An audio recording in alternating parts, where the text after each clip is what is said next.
हरे कृष्णा। ये साल एसी भक्तिवेदांत स्वामी श्रील प्रभुपाद जी का 125वां आविर्भाव साल है और इसे हम पूरे दुनिया में एक बहुत बड़े महोत्सव के तौर पे मना रहे हैं। और क्यों ना मनाया जाए, क्योंकि श्रील प्रभुपाद जो है ये इस जगत के लिए भगवान के द्वारा दिया गया एक बहुत बड़ा वरदान है। कौन है एसी भक्तिवेदांत स्वामी प्रभुपाद?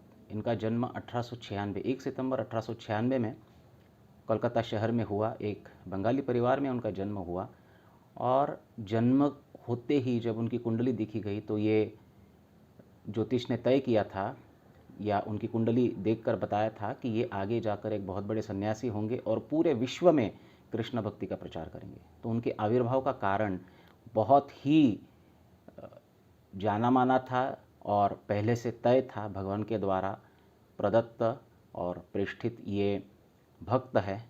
1896 में ठाकुर भक्ति विनोद ने एक पुस्तक लिखी थी, precepts from the lives and teachings of lord Chaitanya, और उसमें वो लिखते हैं कि जल्द ही महाप्रभु का एक ऐसा सेनापति भक्त आएगा जो महाप्रभु के इस मिशन को, इस ज्ञान को, पृथ्वी ते आते जत नगर अधिग्राम सर्वत्र प्रचार होई मोर नाम, ये जो महाप्रभु का भविष्यवाणी था उसको पूरा करेगा। और उसी वर्ष 1 सितंबर अभयचरण डे का जन्म होता है।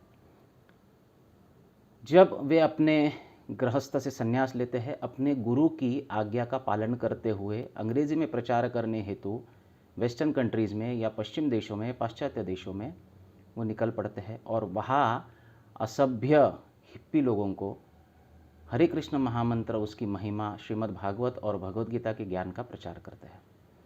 संपूर्ण पृथ्वी पर इस कृष्ण भक्ति के आंदोलन की नींव रखते हुए एक ऐसी संस्था की स्थापना करते हैं जो माना जाता है कि अगले 10,000 वर्षों तक कृष्ण भक्ति का प्रचार प्रसार इस धरातल पर करेगी।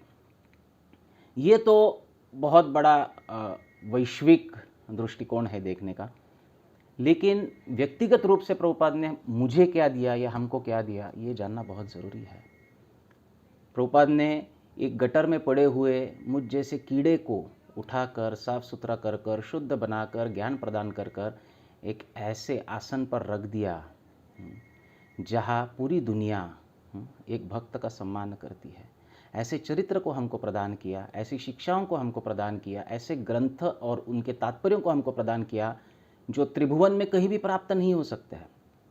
देवी देवता गणों तक जो भी ये ज्ञान दुर्लभ है वो ज्ञान हमको प्राप्त हुआ। श्रीमद् भागवत कहता है कि नते विदुर ऋषय नापि देवः, धर्मम तो साक्षात भगवत प्रणीतम, नते विदुर ऋषय नापि देवः। ये जो ज्ञान है भागवत धर्म का ज्ञान, ये बड़े बड़े ऋषिगण नहीं जानते हैं, बड़े बड़े देवतागण नहीं जानते हैं। वो आज हम जैसे सामान्यतया प्रतिदिन श्रवण करते हैं, सुनते हैं, हम में से कई तो बोलते हैं। क्या इससे कोई छोटा वरदान हो सकता है? श्रील प्रभुपाद जी इस संपूर्ण जगत के लिए वरदान हैं। उनके विषय में पूरे जीवन तक स्तुति करते हम रहे तो भी हमारा ये जीवन पर्याप्त नहीं होगा। ये छोड़िए, आने वाले हजारों लाखों जीवन अगर हमें जन्म लेना पड़े तो भी वो पर्याप्त नहीं होंगे श्रील प्रभुपाद जी की स्तुति में। ऐसा कहा जाता है कि एक शिष्य जो गुरु से कृपा प्राप्त किया है, गुरु से ज्ञान प्राप्त किया है, वे जीते जी अपने चमड़े का चप्पल बनाकर गुरु के चरणों में उसको अर्पण करे तो भी वो गुरु के ऋणों को चुका नहीं सकता है। तो हम श्रील प्रभुपाद जी के ऋणों को कैसे चुका सकते हैं? ये तो केवल एक बहुत विनम्र ऑफरिंग है श्रील प्रभुपाद जी के चरणों में कि हे प्रभुपाद, चाहे कुछ भी हो जाए जीवन में, चाहे कितनी भी कठिनाइयाँ आए, भौतिक आए, मानसिक आए या पारिवारिक आए, सामाजिक आए, किसी भी प्रकार की कोई भी संकट आए, हम संकटों से नहीं डरते क्योंकि हम आपके अनुयायी हैं। लेकिन हमें आपके चरणों में बनाए रखे तो फिर कोई भी संकट आए, कोई भी परिस्थिति आए, उससे जूझने के लिए हम पूरी तरह तैयार हैं।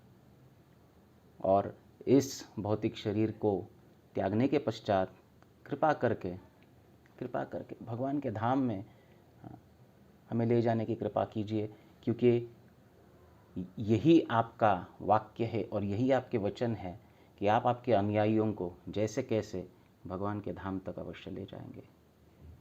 इसी आशा से बड़ी विनम्रता के साथ आपके श्री चरणों में प्रार्थना करते हैं, आपका यश त्रिभुवन में प्रसारित हो और प्रसारित होता रहे। जय श्रील प्रभुपाद। हरे कृष्ण।